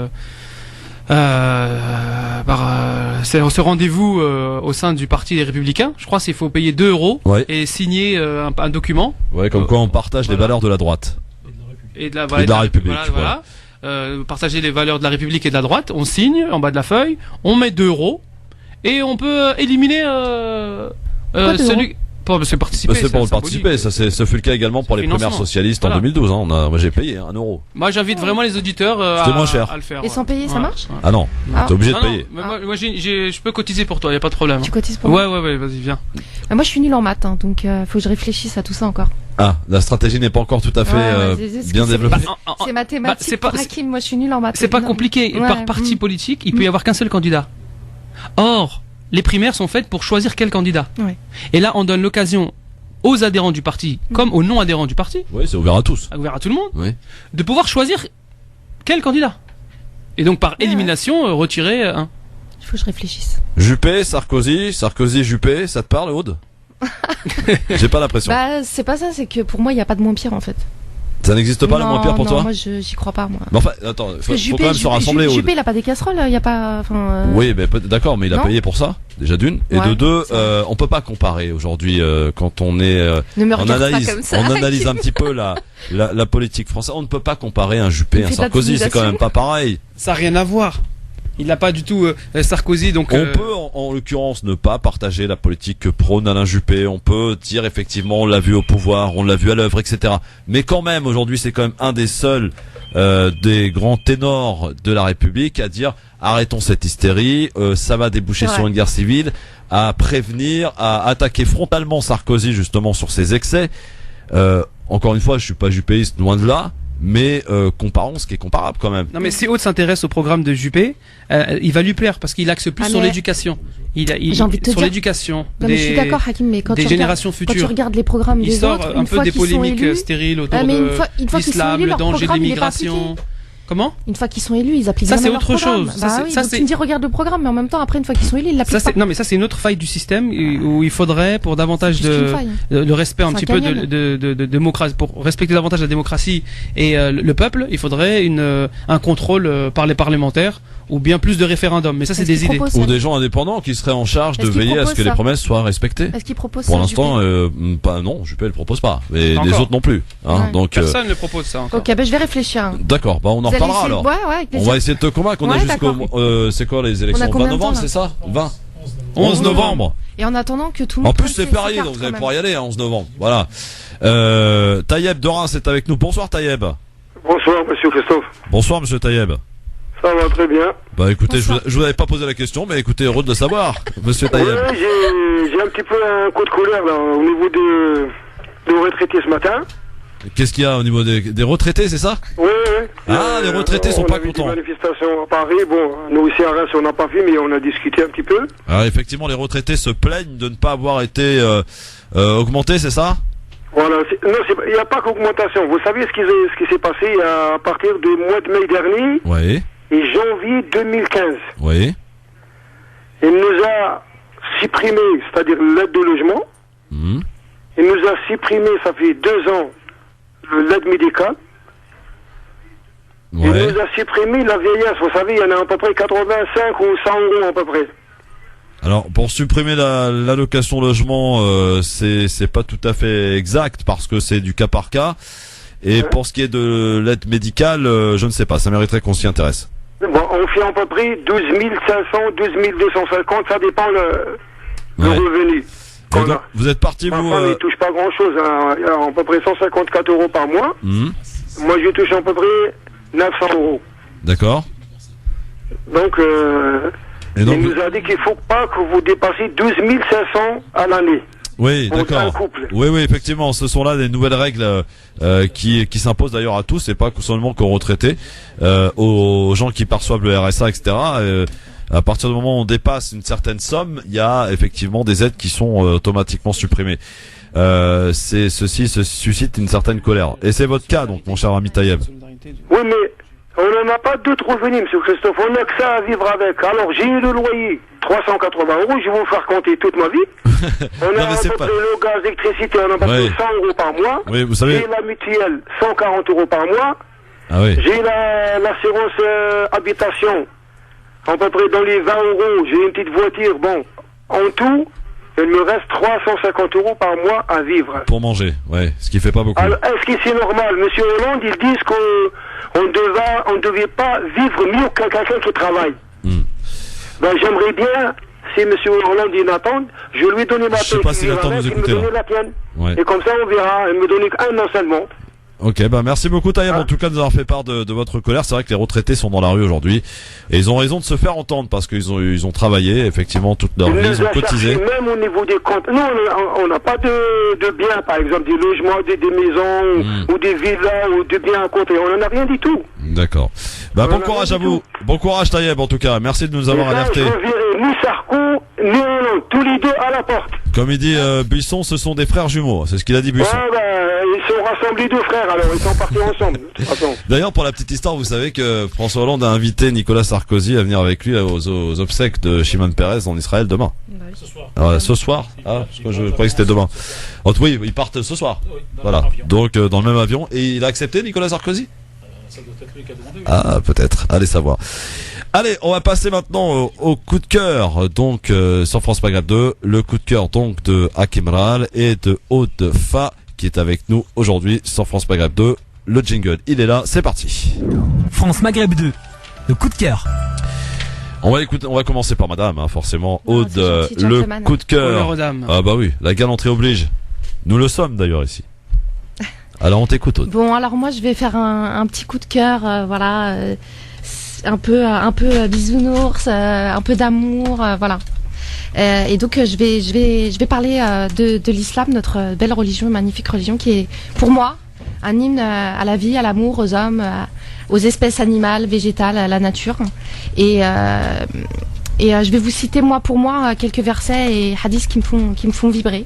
Et voilà, je vais vous en citer donc quelques-uns. Le premier, qui pour moi est quand même le plus représentatif, c'est qu'est-ce qui fait le plus accéder au paradis? La crainte d'Allah et le bon comportement. Parce que je pense que on a tendance le plus à oublier quand même. On est beaucoup dans le halal, haram, etc. Et le bon comportement, c'est quand même ce qui est le plus important. Et Dieu, en s'adressant à la communauté musulmane, a dit: et ne commettez pas de corruption sur terre après sa réforme. Mangez et buvez ce que Dieu vous accorde et ne semez pas le trouble sur cette terre comme des fauteurs de désordre. Ne gaspillez pas indûment. N'obéissez pas à l'ordre des outranciers qui sèment la corruption sur terre et ne sont pas de nature à le réformer. Adorez Allah et ne lui donnez aucun associé. Agissez avec bonté envers vos pères et mères, les proches, les orphelins, les pauvres, le proche voisin, le voisin lointain, le partenaire et le voyageur et ceux qui sont sous votre gouverne, car cet Allah n'aime pas les présomptueux et les arrogants. Toute bonne action est un acte de charité. Celui qui fait la promotion d'un bien a le même mérite que celui qui l'accomplit. Celui qui soulage la détresse d'un autre, Allah le soulagera dans ce bas monde et dans l'au-delà. Et enfin, un hadith qui concerne les animaux. Un homme a vu un chien en train de manger de la terre de soif et il a encore puisé de l'eau avec son soulier pour lui donner à boire jusqu'à satiété. Allah a alors reconnu son geste et l'a fait entrer au paradis. Voilà. Hakim. Bah ça me fait penser à une parole dans le Coran où Dieu dit que la mission emblématique du prophète Mohammed, c'est-à-dire l'essence même de sa mission, dans la traduction du sens des versets, c'est et nous ne t'avons envoyé au Mohammed que comme miséricorde envers les mondes. Donc la miséricorde, on la retrouve bien envers les êtres humains, vers les animaux, vers les plantes. Et donc cette miséricorde, à travers le comportement du musulman, elle est censée jaillir et illuminer toute la vie des musulmans, en fait. Le message de paix par excellence. Ouais. Islam égale paix. J'arrête tout le temps. Bon. Hakim, on va parler de toute autre chose, mais finalement qui a un petit lien avec ton avis tranché. Alors oui, complètement. Aujourd'hui, donc mon avis tranché et mon coup de cœur portent sur l'Afrique. L'Afrique, continent fécondateur de l'humanité. Alors, pour le coup de cœur, il va à un monsieur, c'est un psychologue, un écrivain et un conteur congolais. Il s'appelle Pi Chibanda. Donc, c'est un extrait d'un spectacle, un one-man show, qui est intitulé « Un fou noir au pays des Blancs ». Il parle des difficultés qu'il a rencontrées lui-même en Belgique en tant que noir et des causes lointaines de son exil africain. Allons-y. Moi, j'étais élève au collège dans mon pays. J'ai eu aussi la chance d'avoir des profs qui venaient de l'Europe. Et je me souviens de notre prof d'histoire, le pauvre. Un jour, il a dû nous parler de la guerre mondiale. Et nous avons levé les doigts. Monsieur, qu'on se batte en Afrique, normal, hein? Nous sommes des sauvages. Mais vous, les civilisés, pourquoi vous vous êtes battus? 14, 18, 40, 45, Hiroshima, Nagasaki, chambre à gaz, bombardement, mine antipersonnelle qui coupe les jambes des enfants. C'est ça la civilisation, monsieur? Il était gêné, hein, le pauvre. Et il nous dira, mais vous savez, les causes de la guerre ne sont pas recherchées dans l'actualité du moment. Et il nous a parlé des causes lointaines de la guerre mondiale, qu'on a retrouvées en philosophie, hein, avec un certain Nietzsche et sa théorie du surhomme.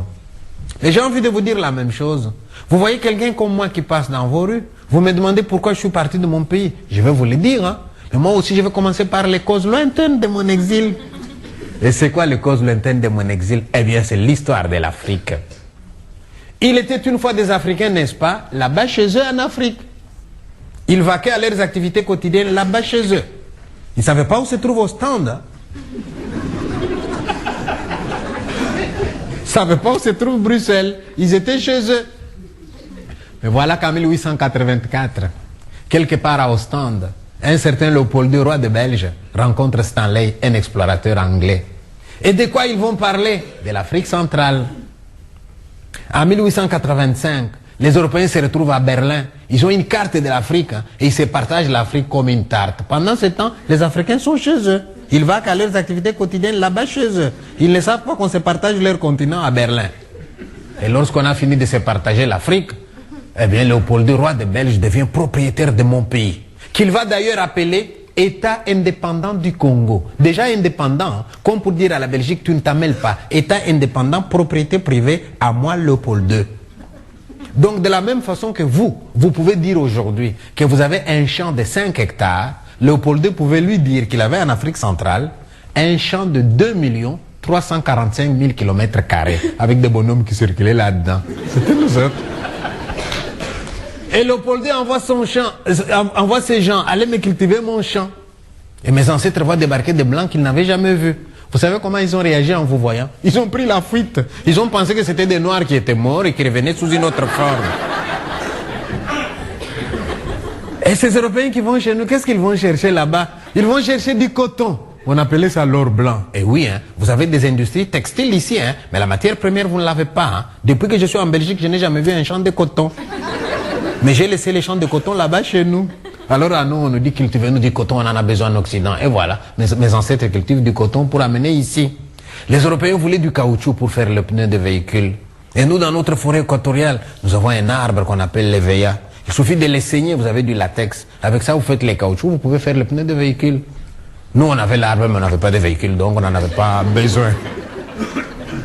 Les Européens voulaient du thé, ils voulaient du café, ils voulaient du tabac. Tout ça, ça pousse chez nous. Vous voyez comment commencent les relations nord-sud? C'est pas seulement du nord au sud, mais ce que je vous raconte là, du sud au nord. Hein. Mais à ce moment-là commence aussi une injustice qui n'a pas encore été corrigée jusqu'à maintenant. Maintenant que moi j'habite chez vous, je vous admire quand je vous vois travailler. Vous avez fini de produire quelque chose? Je vous demande, ça coûte combien? Et vous me répondez, attendez, je vais calculer mon prix.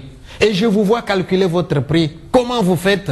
Quels sont les paramètres que vous prenez en compte pour calculer votre prix? Vous allez me dire, matière première, ça m'a coûté autant. Nombre d'heures de travail, amortissement de mes machines, taxes, bénéfices. Voici mon prix.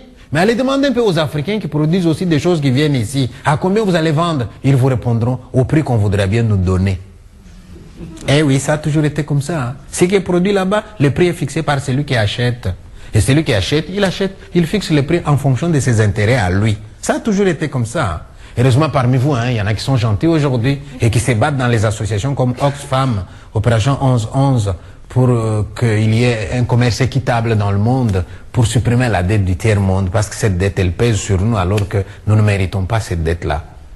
Mais ces Européens qui vont chez nous ne sont pas tous des enfants de cœur. Hein. Il y en a qui sont durs avec les Africains là-bas, qui les maltraitent d'ailleurs aussi.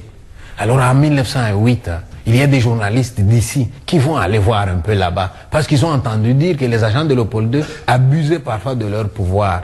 Et quand ils arrivent là-bas, ils se rendent compte que ce n'est pas faux. Vous savez la punition qu'ils avaient là-bas quand tu n'as pas produit suffisamment? On te coupe la main droite. Vous vous rendez compte? Tel jour, le blanc viendra peser ce que vous avez produit. Vous n'avez pas produit suffisamment, punition, allez, coupez la main. Et quand ce reportage va être fait ici, les Européens d'ici ne sont pas d'accord. Hein.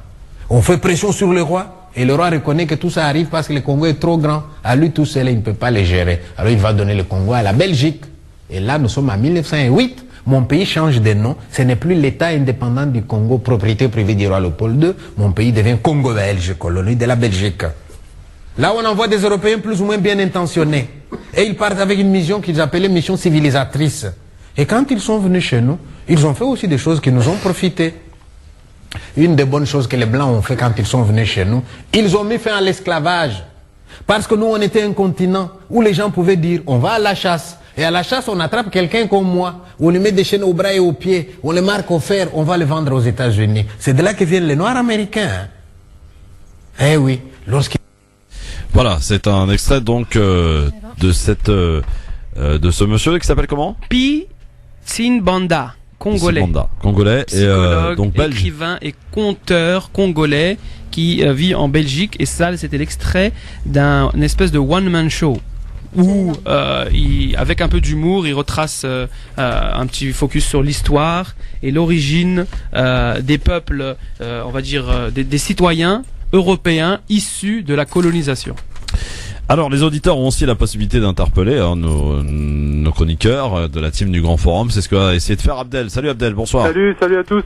Bon ben moi je suis toujours chaud de mon fauteuil. Bon, je voulais interloquer ton invité. Bonjour monsieur. Monsieur, il y a une chose que moi je comprends pas et beaucoup de religieux le font, c'est quand vous dites Dieu a dit. Vous n'avez pas le droit de dire une chose pareille. Vous pouvez dire que le prophète et que la paix soit avec lui, que le prophète a dit, que le prophète a écrit, mais vous pouvez pas dire, aucun être humain peut dire Dieu a dit. Parce que, monsieur, je vais vous dire une chose, le prophète et tous les savants, tels qu'ils soient, ont toujours eu contact avec la puissance comme Dieu, soit dans leur tête, soit derrière une montagne ou derrière un mur devant personne.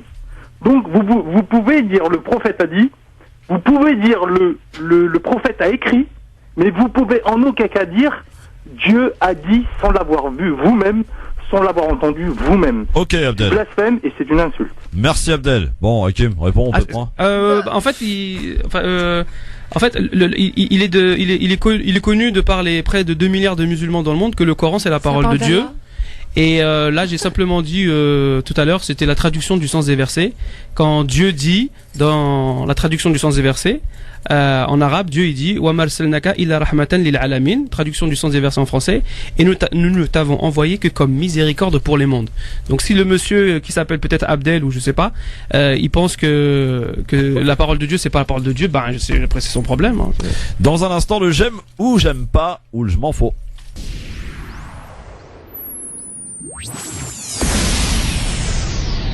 Cette partie interactive avec Aude Fa qui est avec nous, qui est présidente de Ouma Bio, et Hakim Rahal qui est toujours chef d'entreprise pour l'instant. Hein, après la suite évidemment on verra, ça évolue hein, comme tout, sûr, évidemment. On va terminer donc cette partie interactive avant de retrouver dans un instant Amar qui va nous parler de la manière dont réutiliser ses épluchures. Nous, moi j'avais tendance à les foutre à la poubelle, bah non, lui apparemment il fait des trucs avec et à manger. Incroyable. C'est incroyable. Ah, je suis vraiment curieux de savoir. À suivre donc juste après le flash de 18h. Pour l'heure c'est le j'aime ou j'aime pas. Je m'en fous aussi hein. Je vous donne une petite série d'infos, un petit peu comme l'exemple des réseaux sociaux, Facebook, Twitter, fil d'actualité, et puis on dit j'aime pas, et on explique pourquoi, ou alors on s'en fout. Sachez que le chômage rejoint la lutte contre le terrorisme comme première préoccupation des Français. J'aime pas, je m'en fous. Première préoccupation des Français ? Ouais, le chômage rejoint la lutte contre le terrorisme comme première préoccupation des Français. Bah ça devrait être même avant, voilà. Largement en tête même. Ouais. Mais moi j'avais lu quelque part que le chômage il fait l'affaire du système capitaliste. Mais bon, ça serait un peu trop long d'expliquer. Donc j'aime. Ah oui, bien sûr. Oh, on aime. Ouais, j'aime. On part en Tunisie maintenant avec un appel du Mufti, qui est la plus haute autorité musulmane du pays, qui a appelé à cesser toute grève et manifestation, un appel pour sauver l'économie tunisienne en difficulté. Sachez que cet appel fait la polémique en Tunisie, en disant oui, c'est pas le rôle du Mufti de faire des appels à cesser les grèves et les manifestations. J'aime ou j'aime pas? L'appel ou l'appel du Mufti? Ouais. Bon, je sais pas. Il veut avoir des propos concernant un phénomène social en fait. Oui, pour sauver l'économie du pays, il dit qu'il faut cesser, ne serait-ce que pour un temps en tout cas, tout ce qui est grève et manifestation pour faire repartir l'économie tunisienne. Ouais, pourquoi pas, si c'est dans la tempérance et c'est une voie de sagesse, ouais. Je vois comme ça. Ouais. Je vois comme ça. Je vois pas en quoi quel est le rapport entre les deux. Bah, c'est une haute autorité religieuse qui est le Mufti de Tunisie qui lance et se mouille un petit peu en disant voilà, il faut sauver l'économie tunisienne. Le sage du village qui donne son avis. L'économie tunisienne, c'est bah, que les gens arrêtent de faire la grève et qu'ils se mettent un petit peu au travail, quoi. D'accord. Voilà. C'est ça en fait, ils vont pas au taf. Bon, tu t'en fous. Ouais. Ok. Vous connaissez Nasrallah? Oui. Bah oui, bien le sûr. Hezbollah. Bah, bien sûr. Alors écoutez ce qu'il a dit.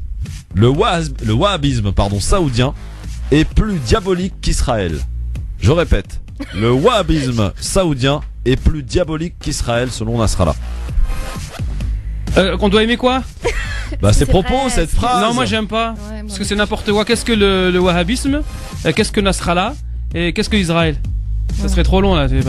C'est de la poudre jetée aux yeux. Ça sous-entend des choses, c'est pas explicite. Ouais. Marion Maréchal Le Pen, qui était l'invité de Bourdin il y a à peu près 2 jours, ignore le nombre d'habitants en PACA, pourtant une région pour laquelle elle a candidaté pour devenir la présidente, en réponse d'une question de Bourdin. Alors, il n'y a pas que la réponse de Marion Maréchal Le Pen qui m'intéresse.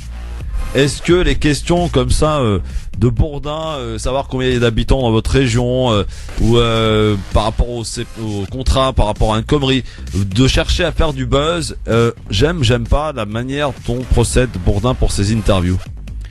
Bah, il est là pour rentrer dedans, pour faire du rentre dedans plutôt aux invités qui sont sur son plateau. Ouais. C'est pour le spectacle un petit peu. Mais en même temps, Bourdin, c'est pas le plus naze, hein, et par rapport à d'autres, je trouve même très bon. Bon, voilà. T'aimes alors? Moi j'aime bien, moi. Bon. C'est de bonne guerre, j'ai envie de dire. Bonne guerre. Une ancienne candidate FN qui a été condamnée à 3 000 € avec sursis pour avoir comparé Christiane Taubira à un singe. J'aime pas la condamnation. Bien sûr qu'on aime, et c'est bien sûr qu'on aime. Ouais, on aime, et Ah puis ouais, ça c'est du serait bien racisme. que ça s'élargisse. Très bien. Et on va terminer par cette petite info qui nous ramène à la semaine dernière au débat qui a eu lieu aux États-Unis entre Trump et Hillary Clinton. 84 millions de téléspectateurs devant le débat télévisé. J'aime pas, et puis en tout cas pour donner des envieux à la télévision française. Hein. Déjà, ils sont 4 millions, déjà ça ferait un peu plus que les nombres d'habitants en France. On est 66 millions, je crois, un truc comme ça. Donc proportionnellement, 84 millions. Ils sont plus de 300 millions, c'est un pays continent, donc la comparaison, elle se fait pas. Ouais, en nombre, oui, ça fait beaucoup. En tout cas, le fait que c'est France Maghreb 2. France Maghreb 2. France Maghreb 2. Ensemble. Toute génération.